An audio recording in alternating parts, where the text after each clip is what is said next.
Pessoal, bom dia, namastê. Vou dar início, tá bom? A nossa aula de hoje.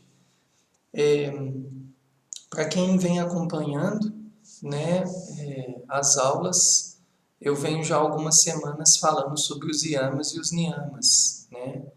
Ô Kennedy, eu entrei agora, beleza? Bem-vindo. Então eu venho abordando esse assunto, eu venho aprofundando sobre ele, sobre os yamas e os niyamas, à luz dos sutras do Patanjali, né, pela, pela uma interpretação e comentários do professor Satchidananda, Marshall Govinda. Custei entrar para... beleza, Kennedy, tranquilo. Eu entrei aqui um pouco antes e aí você não estava, né? Eu vou tentando começar quando eu sei os que vão assistir garantido, assim, né? Mas enfim, nessa plataforma o pessoal vai aparecendo, some, então quando eu sei que não vai ter ninguém que vai entrar mesmo para assistir tudo, eu saio falando, mas eu comecei agora mesmo. Seja bem-vindo também, Aline. Então, como eu estava falando, aí é mais a título das pessoas que vão assistir depois, eu venho então fazendo esse estudo, né, que vai durar 3 semanas, vai acabar na semana que vem agora, fechando abril, né, onde eu aprofundei então, seja bem-vinda, Maria,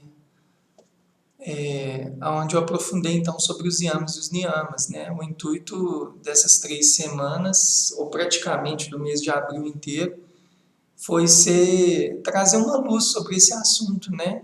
É um assunto muito profundo, na verdade, né? Só falar deles, comentar um sutra, fazer uma prática,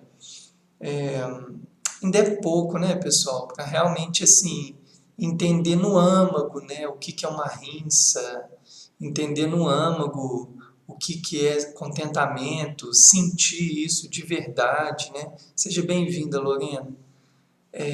Então, eu sempre eu sempre tenho para mim, né, a prática dos yamas e dos niyamas como uma aspiração, sabe? Assim como também no budismo tibetano, quando eu vou me debruçar sobre o caminho óctuplo do Buda, né, da motivação, as ações não virtuosas de corpo, fala e mente, aí a prática das 4 perfeições, das 4 qualidades incomensuráveis, das 5 sabedorias, das 6 perfeições. Enfim, eu não vou entrar em detalhe, né, desses termos, mas eu sempre vejo isso como uma aspiração a ser praticada, né? E os yamas e os niyamas não deixa de ser. E os yamas e os niyamas, como eu venho falando, né, eles são uma base, né, eles fundamentam a nossa prática yoga. Eles nos colocam numa dimensão de um praticante mais consciente, que ele passa a entender por que ele está fazendo as outras coisas, né? Por que ele está fazendo os asanas, por que ele está fazendo os pranayamas, por que ele pratica tanta concentração para promover pratyahara, por que ele pratica dhyana, meditação, né?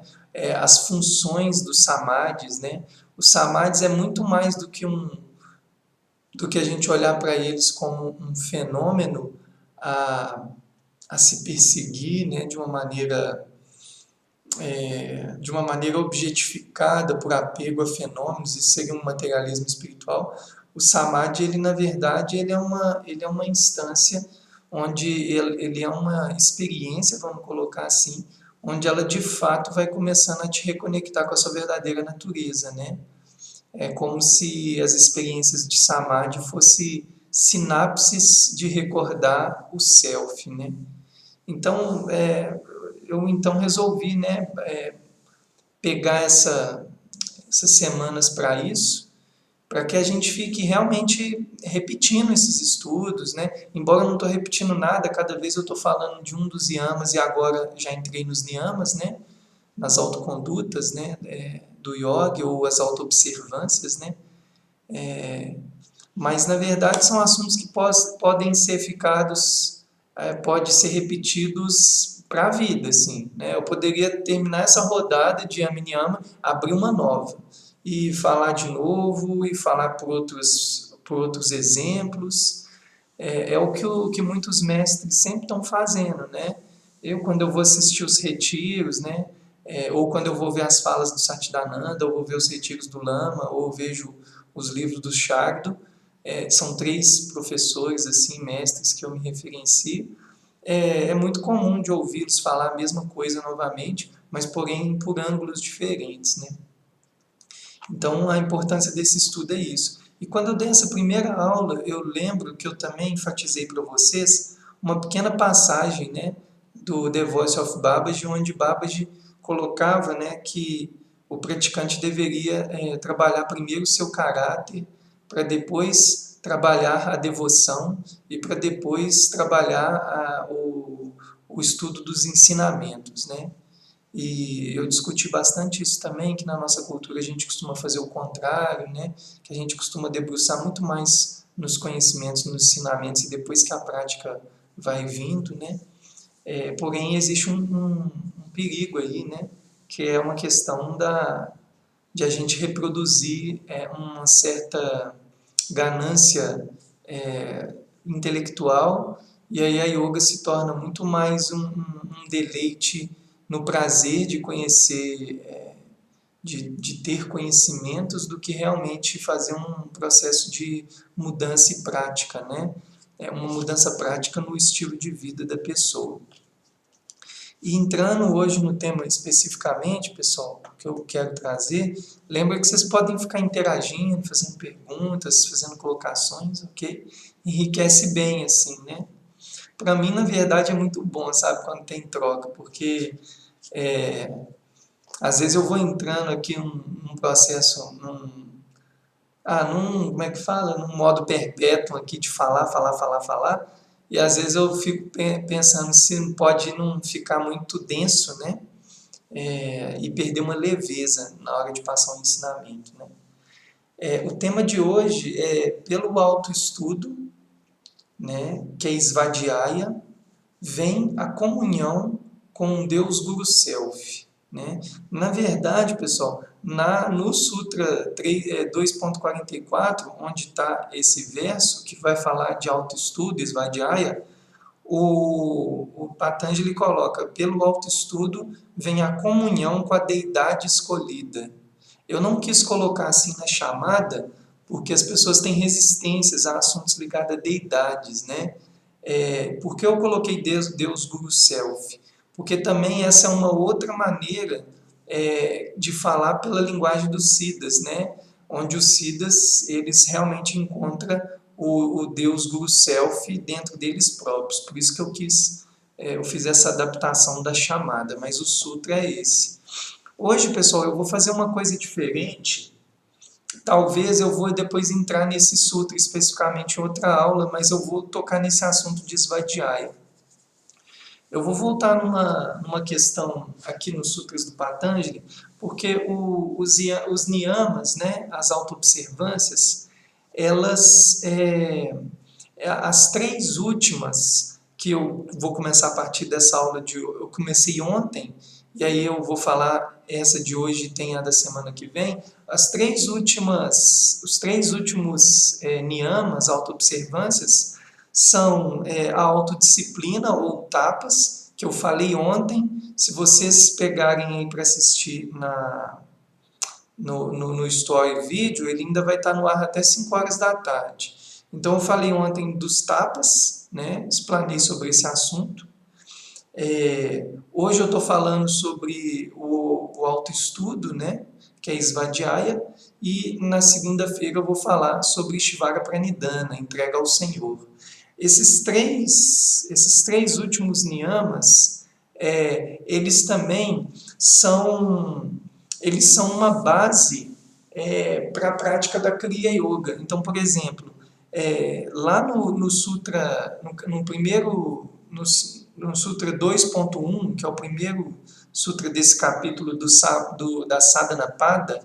Sadhanapada é um capítulo onde o Patanjali vai aprofundar sobre a questão da própria sadhana, né? A sadhana, a prática espiritual para o yogi e se realizando, né, aos poucos.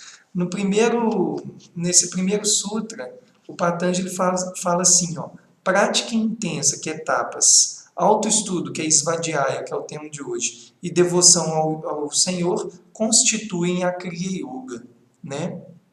Esses dias, Kennedy, você até tinha me pedido uma questão para aprofundar sobre desapego. Eu estou até separando um material aqui que eu vou tirar umas fotos para te mandar, mas aqui você vai entender algumas coisas, né? Essa base aqui, né? Prática intensa, autoestudo, devoção ao Senhor, e mais um elemento que não está aqui, que é vairagya, que é desapego, né? Esses 4 elementos, eles constituem a base fundamental do Kriya Yoga, dentro daqueles 5 pontos que ele tem que praticar, né? Asana, pranayama, meditação, mantra, bhakti, né? Isso é o Patanjali, isso é o Babat falando. Ou o Patanjali, o caminho óctuplo dele, que eu já reiterei aqui muitas vezes, né? Esse assunto. É chamado também essa tríplice aí, que é esses 3 últimos niyamas, né, que é, de novo, prática intensa, autoestudo e devoção ao Senhor, isso também é chamado de abhyasa, esses 3 passos. Por isso que fala que o praticante Kriya Yoga, ele sempre faz abhyasa, que é esses 3 passos, e vairagya. Então, na prática, sempre tem que ter abhyasa e vairagya, abhyasa e vairagya. Lembrando de novo, abhyasa, prática constante, autoestudo, entrega ao Senhor e desapego. Essas 4 bases, esses 4 alicerces, eles alicerçam a prática do Kriya Yoga, né? Aí eu vou ler um pouco aqui, eu vou entrar um pouquinho em tapas. Hoje eu resolvi meio que misturar os 3 niyamas, por mais que meu tema por mais que o meu tema de hoje é o autoestudo, né? Mas eu vou entrar meio que nos 3, assim, e depois eu destrincho o do autoestudo hoje, tá? E, enfim, olha só, ele fala assim, o Satchidananda comenta, tapas significa prática intensa, vem da raiz tap, tornar quente, né? Por isso que a gente fala que tapas também é queima de karmas, né? Tem uma fala assim que eu inicialmente eu achei ela muito secreta, muito esotérica quando eu ouvi ela a primeira vez, e para falar a verdade eu demorei anos para entender, e eu nunca entendi ela intelectualmente, eu entendi ela numa prática uma vez. Minha professora sempre falava assim para a gente, que quando a gente pratica a asana ou as austeridades, né, que a gente está queimando karmas. Aí eu ficava assim, na minha cabeça, né, eu ficava assim, pô, mas como que uma prática minha está queimando um karma? Vamos supor, eu tenho um karma negativo numa vida, que eu matei uma pessoa, que eu roubei algum grupo, etc. Como que aqui, ao eu fazer um asana, eu posso estar gerando um movimento de queima desses karmas? Para mim não fazia sentido, para mim só fazia sentido eu achar que eu estava resolvendo um karma quando eu realmente tomasse consciência da mudança de atitude, né? É uma coisa que o Lama Santen fala, né? Que quando a gente vai tendo lucidez, a gente dá calote no karma. Quem entende karma como lei de talião, né?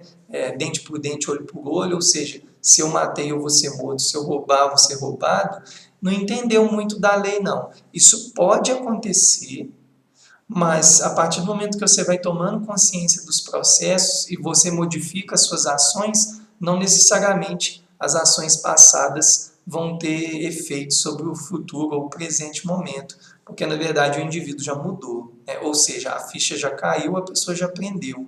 E isso é o que às vezes eu vejo que ele fala como calote do karma. E eu entendia que era assim mesmo, né? Quer dizer, e é assim mesmo, mas eu entendia que era só assim que eu resolvia as minhas questões kármicas, né? Então eu não entendia como que uma prática de austeridades, né? Uma austeridades com ahimsa, com não violência, tem que tomar cuidado com isso, né? Senão você vai para o ascetismo yogi do norte da Índia, onde os yogis violentam o corpo ao ponto de irem a óbito, né? Isso acontece, né? No caso do Buda, do Shakyamuni, ele quase morreu, né?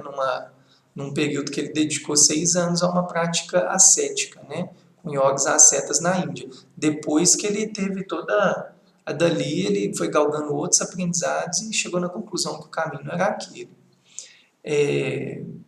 Mas assim, deixa eu só voltar. Como é que eu particularmente, rapidinho, no Insights ao Longo do Caminho fala isso. Fala inclusive que podemos anular os karmas por meio de boas ações, como caridade, por exemplo. Exatamente, Kennedy. E caridade com lucidez, tá? Porque, por exemplo, a gente tem uma cultura, a nossa base cristã cultural, elas nos ensina a ser caridoso por culpa, né? Então as pessoas fazem trabalhos de caridade muito mais por barganha com o Senhor, com o divino, com Deus, do que realmente pela lucidez de fazer uma atitude boa.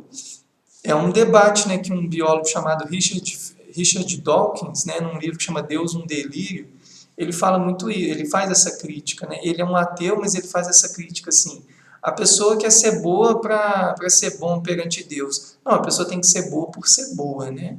Então é nesse sentido, né? Aí quando é uma caridade, né, por uma motivação correta, etc., aí a pessoa realmente está fazendo karma yoga, né, ação desinteressada, e essa pessoa está levando um raciocínio de levar benefício para todos, né? Mas é isso mesmo, né? Essas ações compassivas, etc., vai fazendo com que a pessoa queime karmas. Mas aí eu vou falar um pouquinho do tapas, assim, como que eu entendi isso. Teve uma vez que eu estava praticando, né, Hatha Yoga, e eu fiz um determinado asana que aconteceu um processo interno aonde eu entendi, aonde eu entendi claramente uma questão. E essa questão, a partir daquele momento ali, é como se ao eu entender, eu tomasse a consciência do que fazer.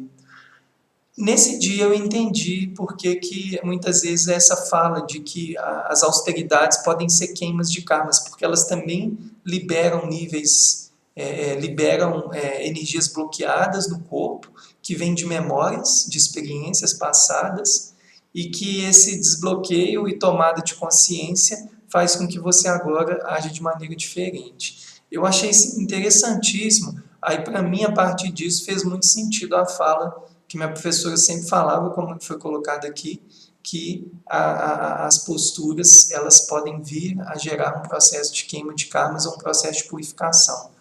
Nesse ponto, pessoal, eu gosto sempre de lembrar vocês uma coisa: é preciso olhar para o corpo como uma mandala, né? Quando a gente fala de mandala ou de yantra, um símbolo, as mandalas ou símbolos, eles têm uma linguagem simbólica, né? Uma linguagem simbólica não é uma linguagem diabólica. Linguagem simbólica é linguagem subjetiva. Linguagem diabólica é linguagem objetiva, né? Então, por exemplo, se eu falo assim, se eu escrevo um texto, né, que você entende o idioma, é uma linguagem diabólica, você entende exatamente o que eu estou falando. Quer dizer, entre aspas, né? Mas assim, está escrito aquilo ali. A linguagem simbólica não. Você, por exemplo, você pega o símbolo da roda da vida, do budismo tibetano, nele ali você contempla a realidade do samsara, né? E como que ela se manifesta, e cada um vai ver aquilo dentro de uma perspectiva, com as suas próprias subjetividades, etc. Eu até perdi porque eu estou falando isso, porque eu estou atento ali também às perguntas. Só fazer o link aqui. Linguagem simbólica, diabólica. Ah, sim. Quando eu falei que o corpo é uma mandala, a gente tem que entender isso. O nosso corpo, ele armazena muitas experiências. Esse corpo físico do Michel e também os meus corpos sutis que não perecem, né? Então, quando eu tenho uma nova encarnação ou um novo renascimento, as marcas mentais de personalidades passadas que eu habitei, elas passam a estar aqui de alguma forma. Então, quando eu faço esse movimento,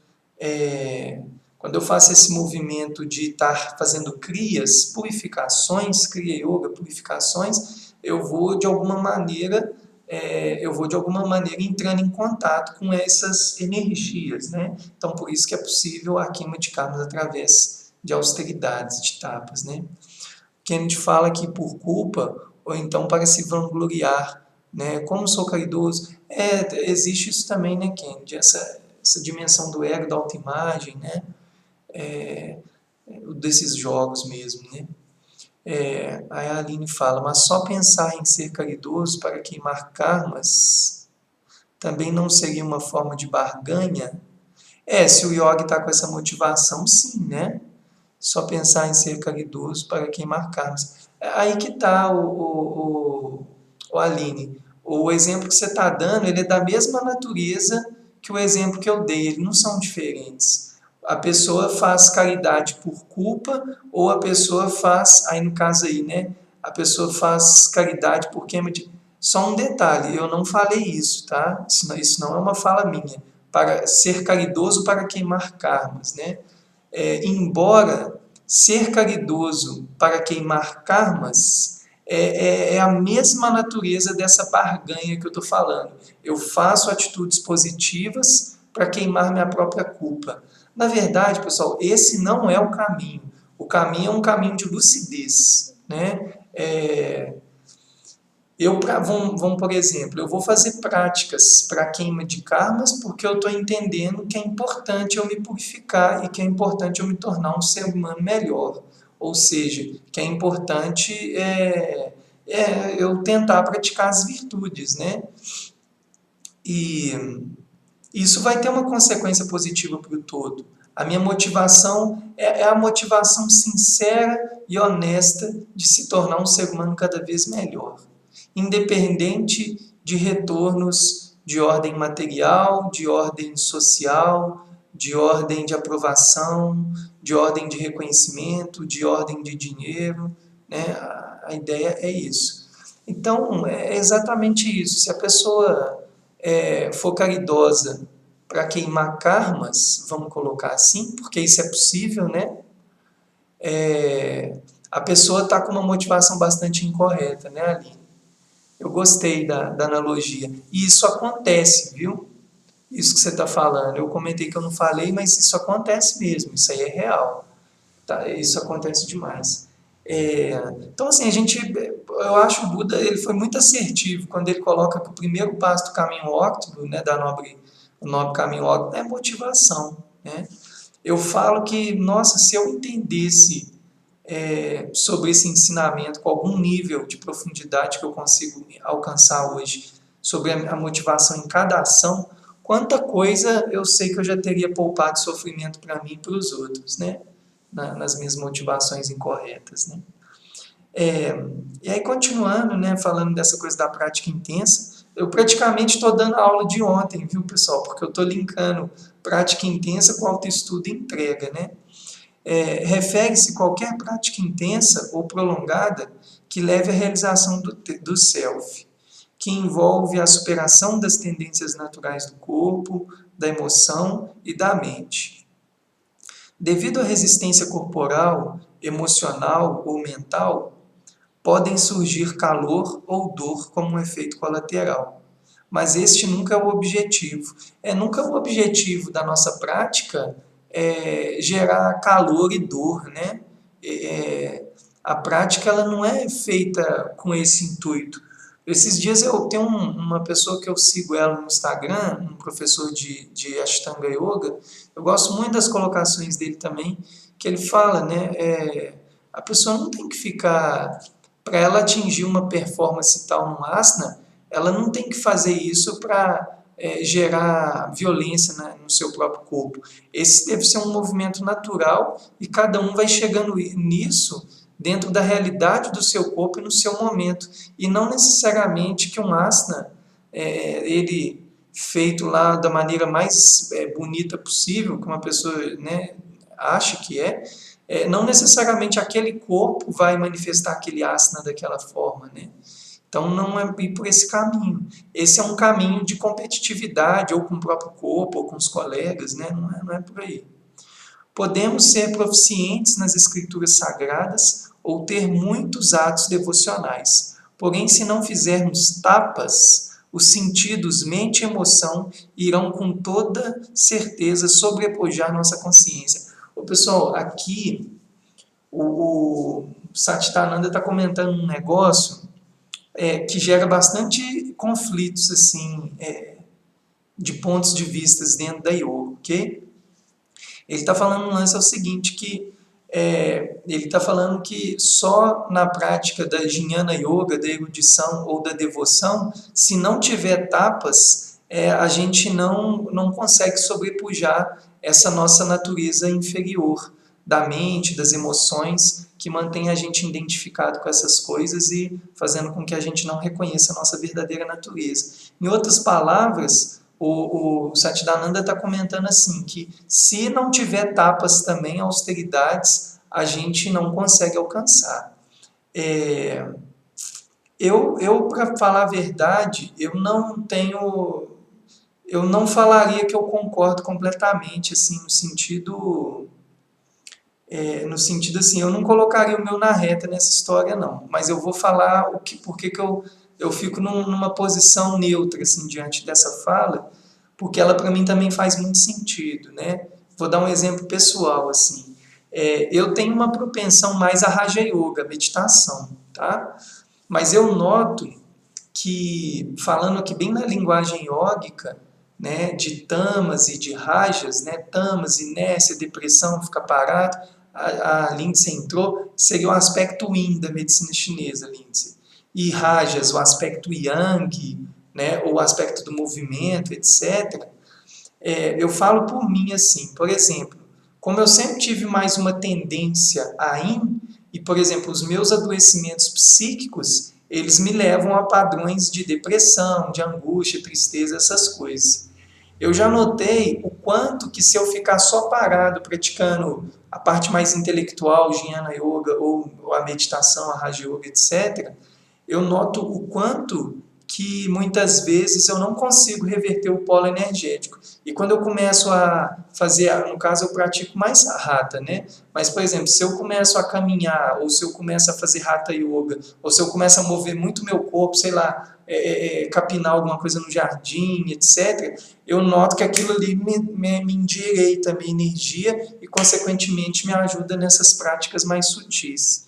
Então, nesse sentido, eu endosso a fala do Satchidananda aqui, né? Que não adianta a gente só ficar proficiente no estudo das escrituras, dos textos, dos ensinamentos sagrados ou dos ensinamentos como um todo,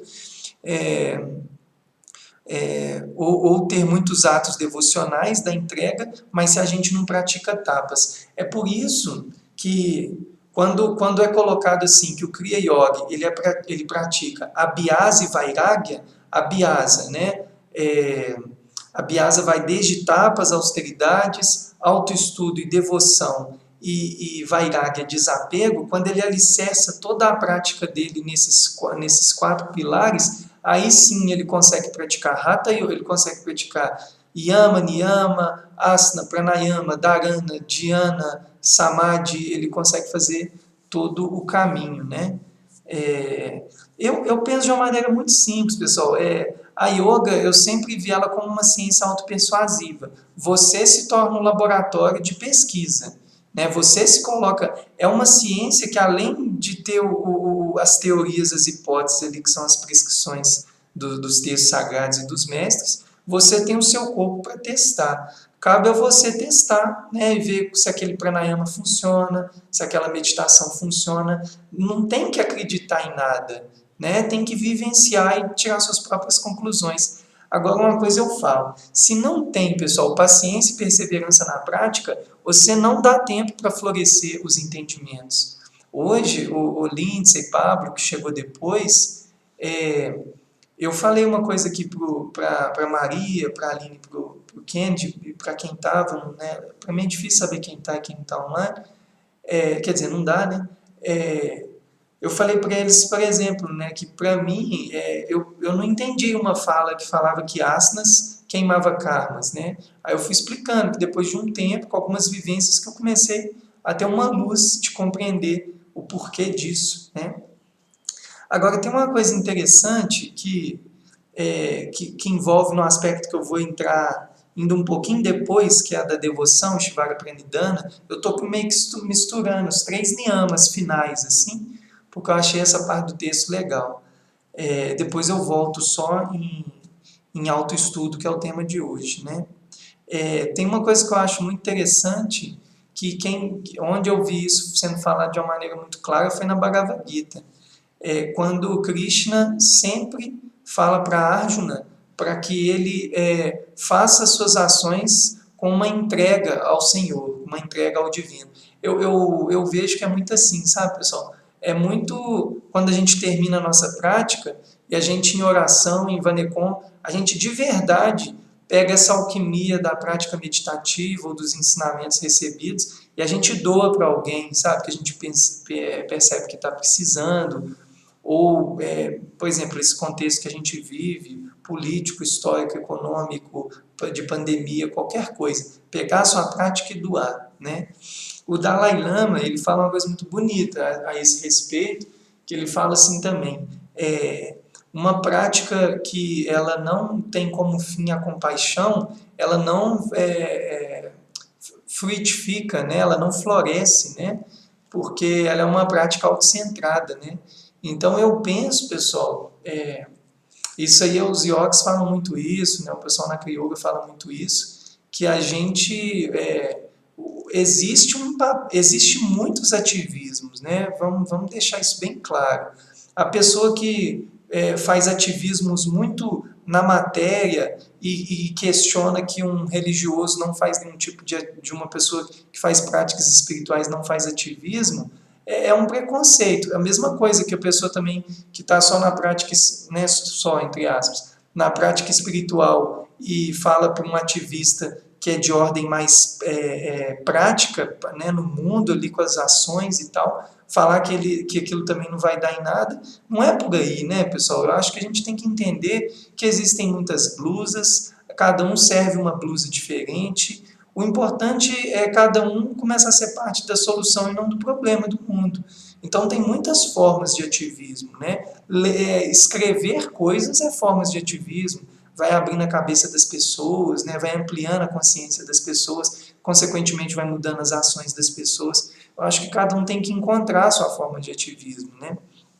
Aquilo que te toca, né, e tal.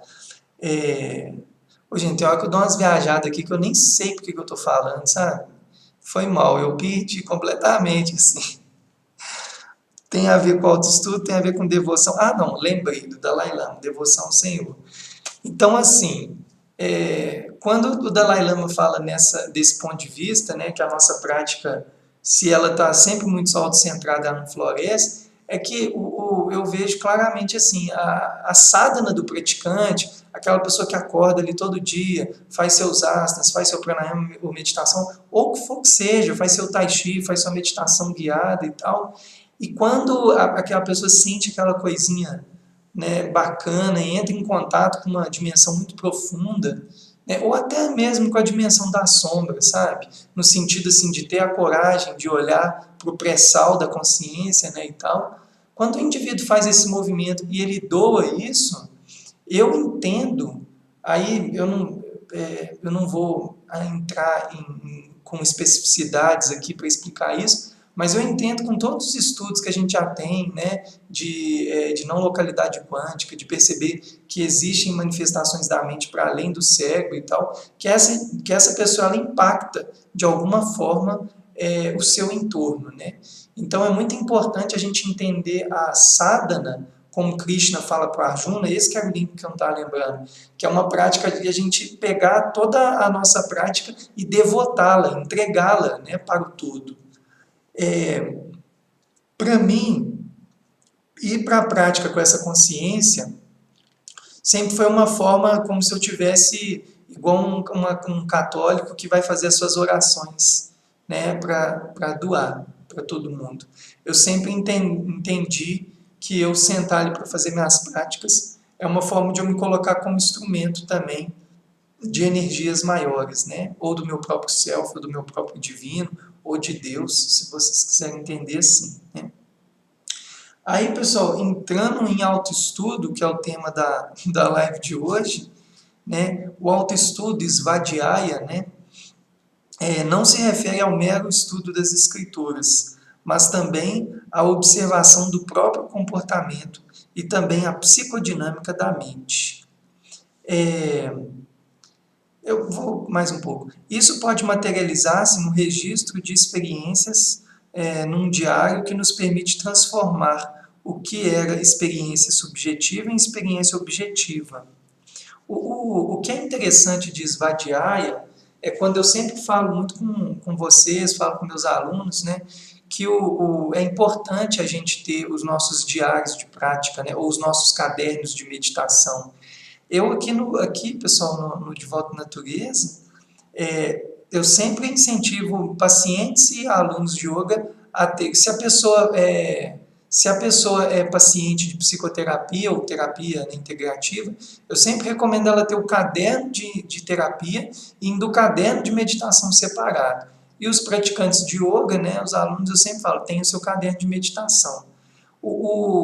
Quando a gente fala de Svadhyaya, de autoestudo, né, lembrando que Tapas, Svadhyaya e Shivara Pranidhana, esses 3 niyamas que eu estou falando hoje, são as auto-observâncias do yogi, né?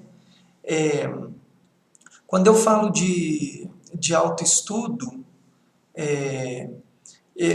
dentro da perspectiva da yoga, nós estamos falando naquele indivíduo que ele vai sistematicamente se vasculhar, né? Então, é uma coisa que não leva muito tempo para o praticante, né, que está de maneira disciplinada, olhando para dentro de si, ele vai não demora muito, mais cedo ou mais tarde, ele vai começar a ver padrões da sua mente, ele vai ver padrões de desejos, padrões de apego, padrões de aversão, né, padrões de conflitos. Quando o indivíduo ele começa a meio que perceber esses padrões, cai nessa fala aqui do Satchidananda que ele comenta que a pessoa vai entendendo a psicodinâmica, a dinâmica da mente, né? E nessa dinâmica da mente, você vai entendendo como que você mesmo cria suas próprias armadilhas, né? Ou onde são os seus gatilhos, né? De dificuldades. Isso para um praticante atento, que vai fazendo com que a sua vida seja a própria sadhana, né? A própria prática espiritual, ou seja, a pessoa vai transformar o seu dia a dia num ambiente de prática. Igual o Trungpa fala, né, um budista, que chega um ponto que ele vai vendo os ensinamentos em tudo. Ele vê o ensinamento quando sei lá, quando um animal morre na frente dele, ele vê um ensinamento quando ele é demandado sobre alguma coisa, ele vê o ensinamento da forma como uma pessoa olha para ele, você vai vendo um ensinamento de maneiras muito diferentes. Eu vou compartilhar uma experiência pessoal que eu acho que foi muito bonita, assim, tem muito a ver com isso, assim. Eu lembro uma vez, eu estava aqui em casa, no espaço, eu estava numa semana bastante, assim, frustrado, com queixumes, né, tipo assim, com sentimentos mesmo de ingratidão, de não saber valorizar as coisas à minha volta. Eu estava de um jeito bem assim, né? Aí um dia à noite, eu fui fechar a porta e aí tinha um pedaço de biscoito caído aqui na entrada do espaço e aí veio um gato da rua assim me olhando né, ser um gigante do lado dele, né, olhando assim se eu ia atacar ou não, mas estava assim, ele na frente, eu aqui e o gato aqui, eu aqui e a comida aqui bem próximo de mim. Para ele comer essa comida, eu entendi que ele teve que ter muita coragem, porque ele ia ter que se aproximar muito perto de mim. E ele foi, sabe, ele me olhando, me olhando, me olhando, me olhando. E aí naquele momento eu lembrei que eu tinha umas rações de gato aqui em casa, e aí eu fui colocando para ele foi comendo uma por uma, né? Aquele momento ali, eu senti que aquele gato me deu um grande ensinamento. Foi assim, foi um ensinamento de mostrar assim, olha só, né, como que não se precisa de tanto para estar aqui, né? Eu sei, né, pessoal, que o gato talvez nem pensou nessas coisas e tal, mas eu digo que a simbologia por trás da situação que aconteceu ali na vida, ela me resgatou uma energia de gratidão, né, de contentamento, de santosha, que é um niyama também, né, de contentamento. Então, quando você realmente vai fazendo esses autoestudos, com o tempo, realmente a vida vai se tornando um laboratório. É como se você vai tendo a oportunidade de ver os ensinamentos em coisas muito simples acontecendo, e na verdade é assim que é o processo, no sentido de você começa a perceber que autoconhecimento e espiritualidade é algo vivo, né? Não é algo como os próprios cristãos, Jesus, né? O pessoal sempre falava, a igreja está dentro da gente, né? Você vai transformando, né, o sagrado nas experiências que aparecem com pequenos gestos, né? Isso é muito rico, né? A vida, ela tem um outro gosto, né? Um outro olhar. Aí depois vai falando, né? O resultado Peraí. Isso pode materializar-se no registro de experiências, como num diário, tal. Ou experiência de maneira subjetiva ou objetiva. O resultado é que nos tornamos cientes do que permanece. Aquilo que vê, eu li de uma maneira ruim aqui, ó. O resultado dessa prática toda, né, é que vamos nos tornando cientes do que permanece, aquilo que vê. Ele já está falando aqui um pouco da dimensão daquele que observa ali as experiências acontecendo. Gradualmente, cessa a identificação com a personalidade, a soma de movimentos mentais e reações habituais. O autoestudo esvadiaia, só um ponto, pessoal, gradualmente vai sumindo esses movimentos reais e as reações habituais. Tem uma coisa que eu vi há pouco tempo, de um praticante do budismo, que deixa isso de uma maneira bem clara, assim, que ele fala assim, que, no caso ele estava falando de uma prática, né, que chama Chama Tempura, que é uma prática onde você vai se colocar ali num ponto de apenas focar na sua respiração e você vai contemplar, né, tudo que surge ali na sua mente, no seu campo mental, você simplesmente vai deixar aquilo embora. É como se fosse o desapego, né? E o importante é você estabilizar a sua mente e não ficar mais sendo movido pelas informações que chegam até a sua mente. A prática do desapego é muito isso, né? Que é Vairagya. Vairagya é você o tempo inteiro perceber que você não é as flutuações da sua mente e perceber que da mesma forma como elas surgem, elas vão embora, né? Vairagya está muito ligada a isso. Mas aí que tá. Por que disso? Né? Por que praticar Vairagya e tal? Aí um praticante de outra tradição, ele falou uma coisa muito interessante, que ele fala assim, no início, nós somos movidos pela nossa mente, essa mente tagarela, né, que te traz informações, etc.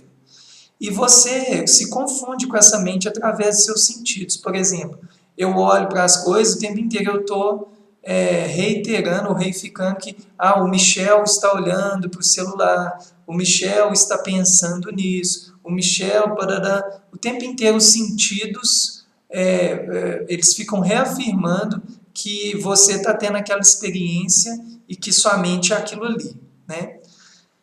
Com o tempo vai acontecendo uma coisa diferente. Com o tempo você vai percebendo que, preste bem atenção nisso, pessoal, isso aqui é um pulo do gato, essa fala que eu vou falar para vocês. Com o tempo vocês vão perceber que é como se você nunca tivesse pensado, que sempre foi a sua mente que pensou nas coisas para você, né? Ou seja, é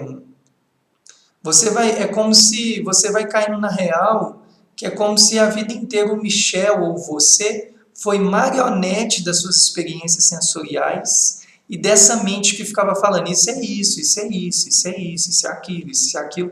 E aí você começa a dar conta que você nunca pensou, que quem sempre pensou e olhou para a realidade foi essa operação de mente. E aí quando você toma consciência disso, de que você nunca pensou, então qual que é esse lugar que nunca foi acessado? Esse lugar é o self.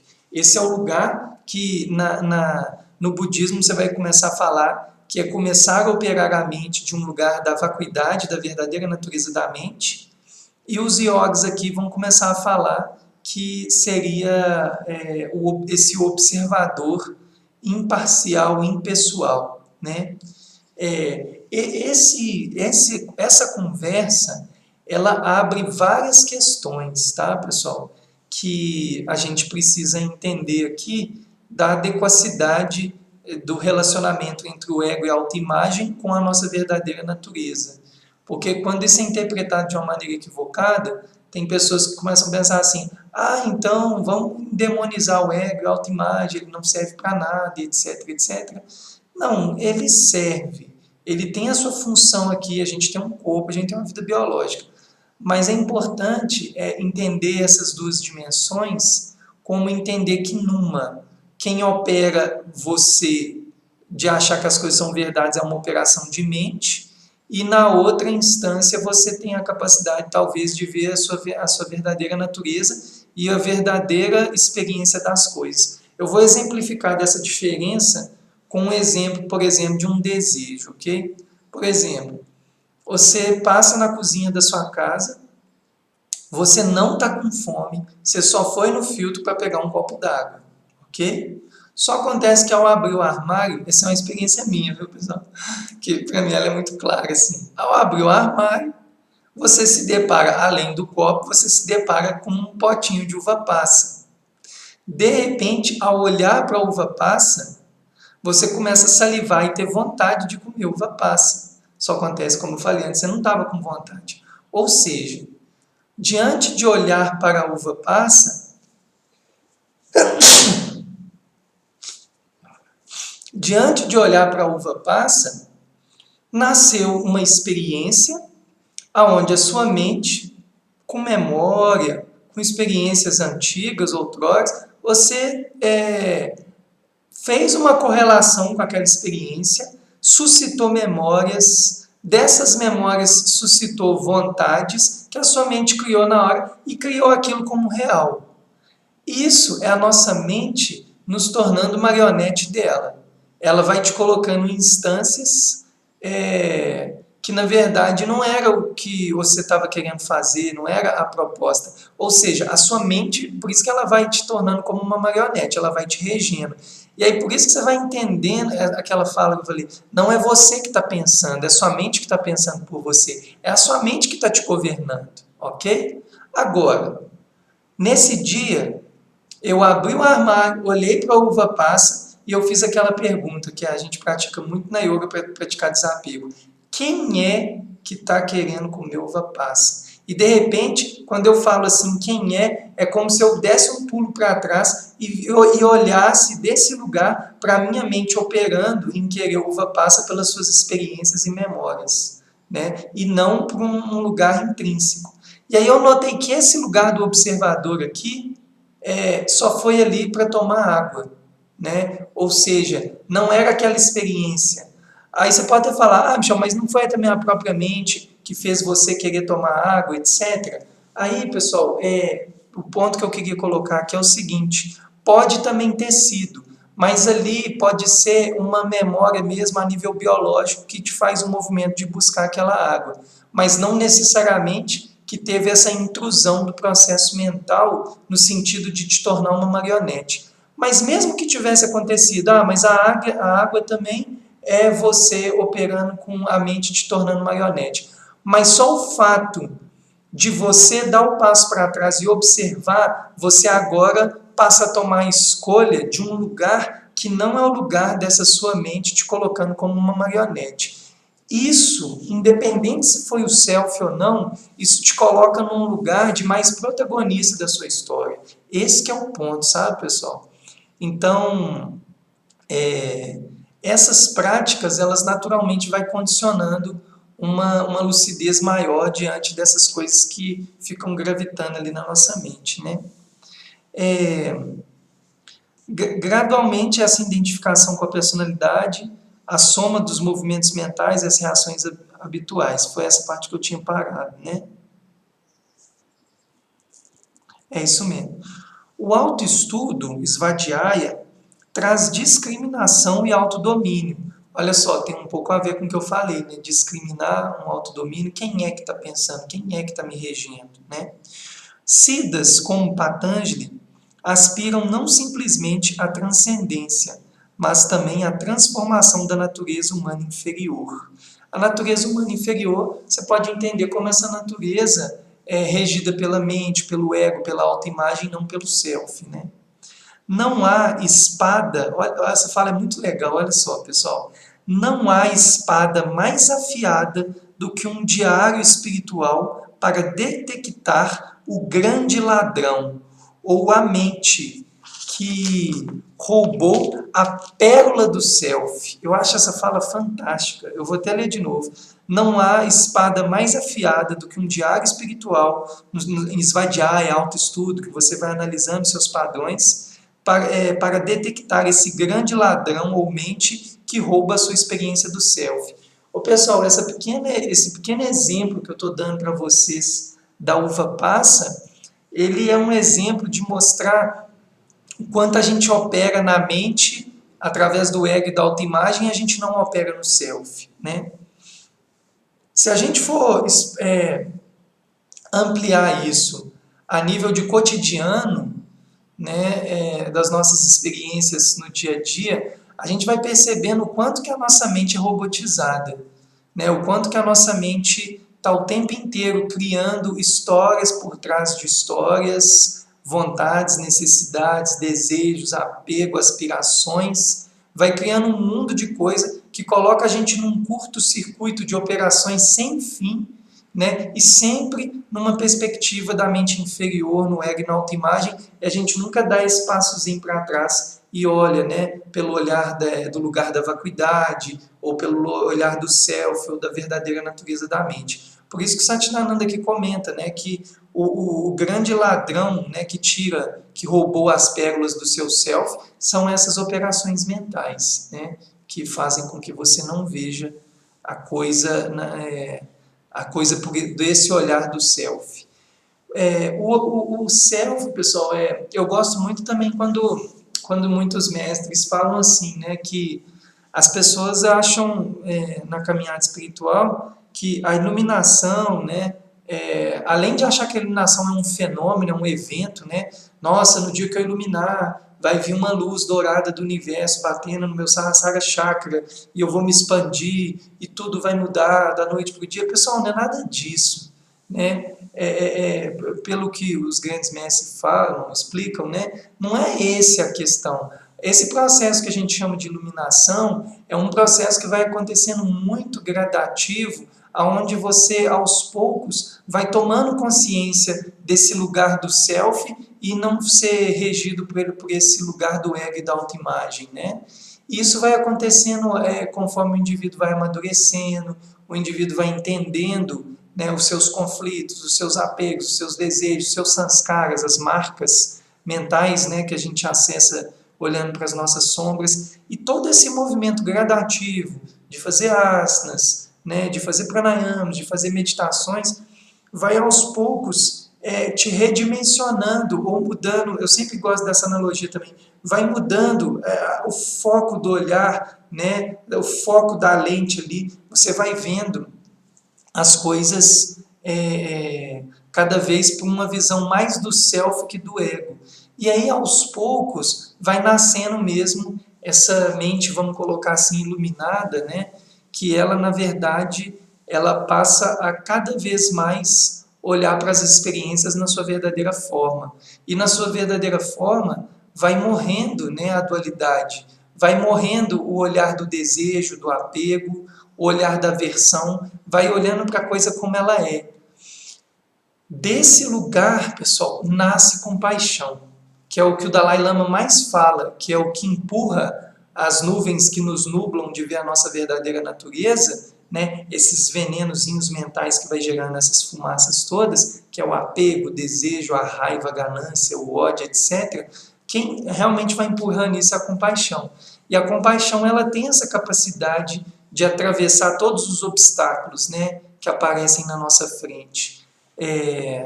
Por exemplo, né, uma pessoa que tem um olhar compassivo, verdadeiramente compassivo, uma experiência, por exemplo, de estar de frente para um perpetrador que matou e abusou de uma criança, essa pessoa tem a capacidade de olhar para esse indivíduo na sua verdadeira natureza e perceber o self desse ser e, ao mesmo tempo, entender todas as condições que fizeram com que ele chegasse a ter uma conduta tão inadequada e tão violenta, né, com outro ser. Isso significa que a pessoa vai aprovar essas ações? Claro que não, pessoal, mas aprovar no sentido assim de, tá tudo bem, não tem nada demais. Não, pessoal, a pessoa entende, mas entende todo o espectro da história, né? Então consegue ver a dimensão de onde a pessoa caiu, os motivos por qual ela caiu, o como atuar para verdadeiramente ajudar, né? Se a gente lê as histórias dos mestres, a gente vai ver muitas passagens que eles conseguem lidar com situações e seres que a maioria das pessoas tinham experiências completamente aversivas, né? Ou o contrário também, experiências que suscitam muito desejo e apego e eles conseguem se manter imperturbáveis diante disso por tamanha visão ampla que, na verdade, é olhar pelo self, né? Então vamos lembrar que isso é possível para todos nós, tá, pessoal? Aí depois fala mais um pouco. A mente nos traz muitas preocupações e desilusões. Não se deve ser tolerante com ela. Observe-a incensamente.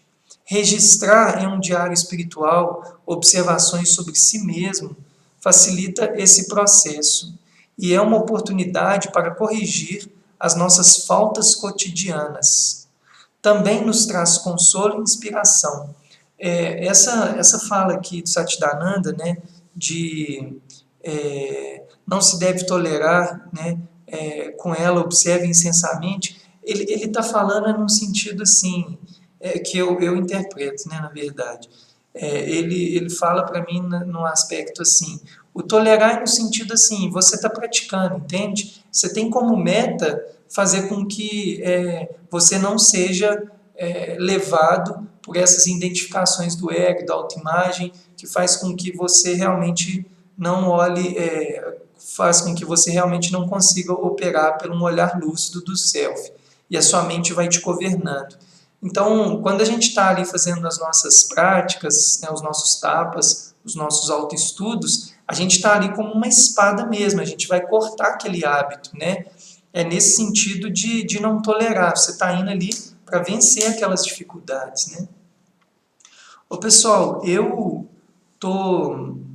ia falar um pouquinho de Shivara Pranidhana, mas na verdade hoje eu estou tomando que a aula mesmo de hoje era de autoestudo, de Svadhyaya, só acontece que eu de novo entrei em tapas, igual eu falei ontem, tá? A próxima aula, que vai ser na segunda, eu vou falar de Shivara Pranidhana, entrega ao Senhor. E depois eu vou fazer um paralelo com o autoestudo de novo, por causa de um sutra aqui, tá? Agora eu vou explicar para vocês qual que vai ser a nossa prática de hoje, e aí depois eu vou encerrar essa sessão e vou abrir outra para a gente meditar. Mas fica aí ainda, só para eu explicar a prática, na outra eu só vou esperar vocês entrarem e já vamos meditar, tá bom? A prática nossa de hoje vai ser uma reflexão que é assim, ó, reflita nisso. A coisa mais importante para a purificação do coração, reflita nisso, é uma afirmação na verdade. A coisa mais importante para a purificação do coração é sinceridade e honestidade absolutas com Deus Guru Self. Eu vou explicar isso, tá? Comunique-se com isso sem disfarces, sem esconder nada e sem mentiras, nem distorções da verdade. A confissão ajuda a purgar da consciência os elementos limitadores, limpa o ar interno e inicia uma revelação mais íntima com Deus Guru Self. Aí ele faz uma citação de Jesus, é como Jesus disse, a verdade vos libertará, né?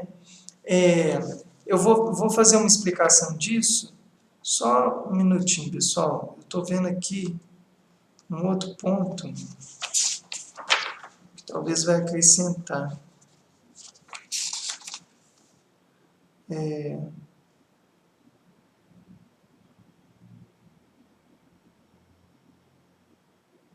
Tá. Deixa eu explicar essa questão de Deus Guru Self, ok? Pessoal, pior que a sessão já vai encerrar. Eu vou ter que fechar ela e abrir na outra, tá? Tá dando aqui, tá faltando 15 segundos para ela encerrar. Eu vou continuar explicando na outra e a gente entra na meditação, beleza? Até na próxima. Eu vou fechar e abrir.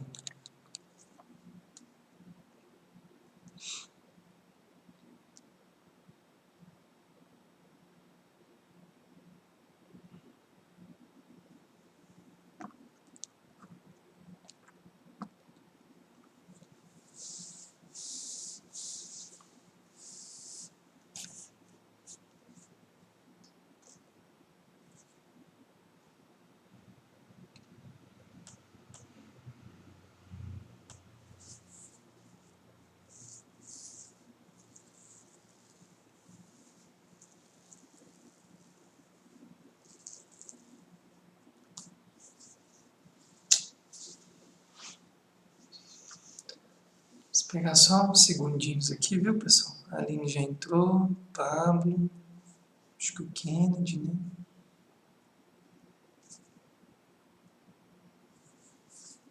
Se ainda quiserem fazer perguntas, viu, pessoal? Antes da prática, podem perguntar.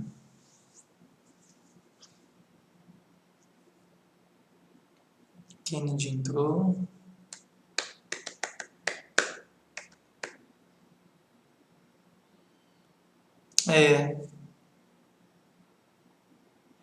É total, né, Aline? A gente se tem maior liberdade que se pode ter é com autoconhecimento, a sabedoria, né?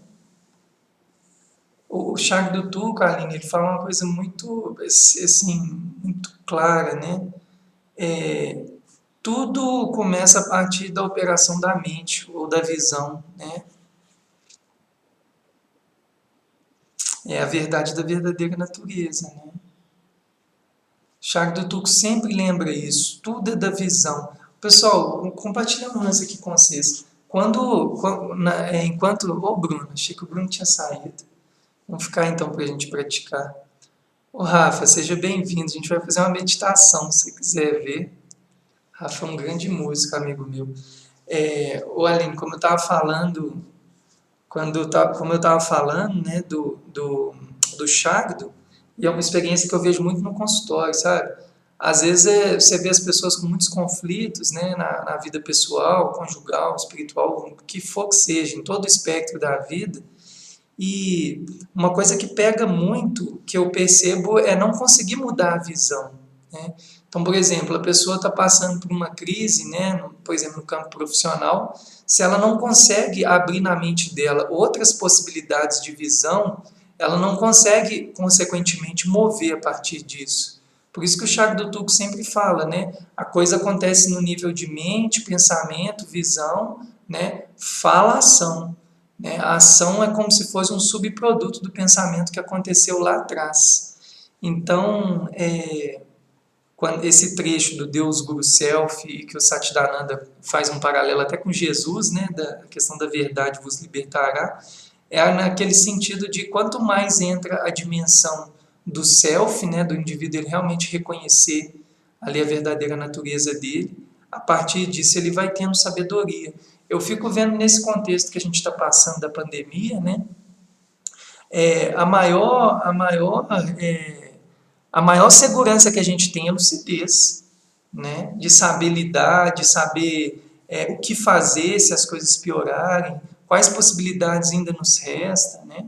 A maior previdência privada que a gente tem é essa, né? Ter lucidez e sabedoria para saber encontrar meios hábeis para a gente agir, né? Ô, pessoal, eu ia explicar aqui então, acho que todo mundo voltou, né? A prática de meditação que a gente vai fazer. Ô, Rafa, eu tô vendo que eu não sei se você já viu outras, só para te mostrar, eu fico uma hora falando de um tema e depois a gente medita, né? Mas se você quiser ficar para meditação, não vai impedir não, porque eu vou fazer ela guiada, então eu vou jogando umas palavrinhas assim, né, que vai orientar na prática, tá? É, eu vou ler de novo lá a prática durante a meditação, então fiquem tranquilos, vocês não precisam decorar isso não. Mas quando fala assim, ó, reflita nisso. A coisa mais importante para a purificação do coração é a sinceridade e a honestidade absolutas com Deus Guru Self. Né? Para o Bruno aí também, que é praticante budista, pode entender que é a própria vacuidade, viu, Bruno?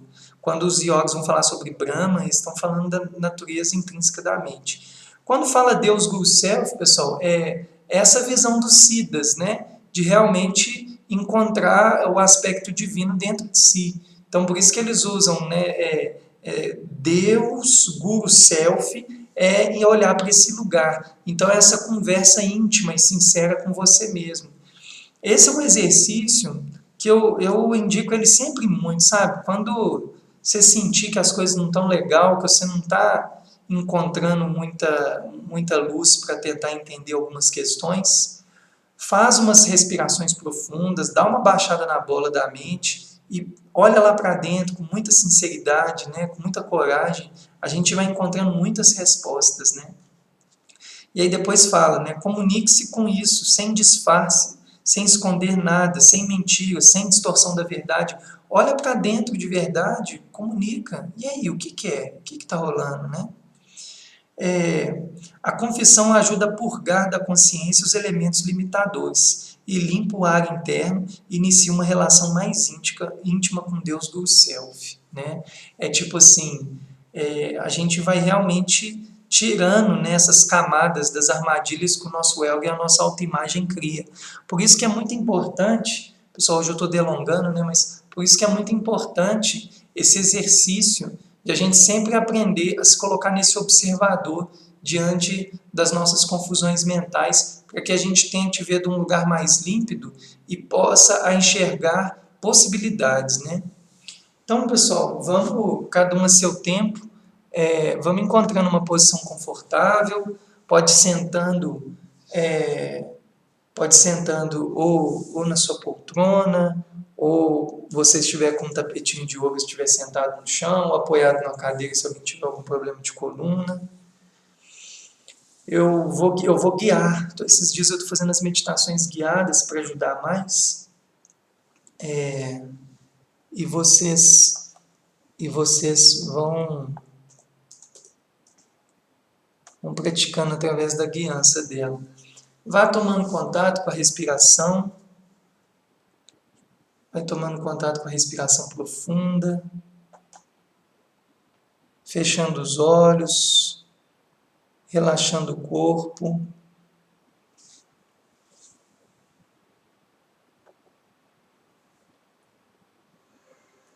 Encontrando uma posição cada vez mais confortável.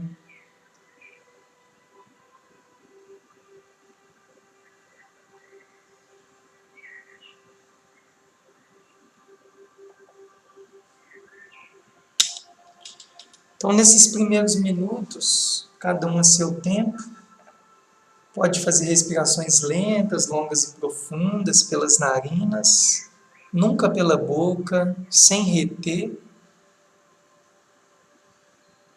E quem faz os pranayamas pode fazer 16 pranayamas.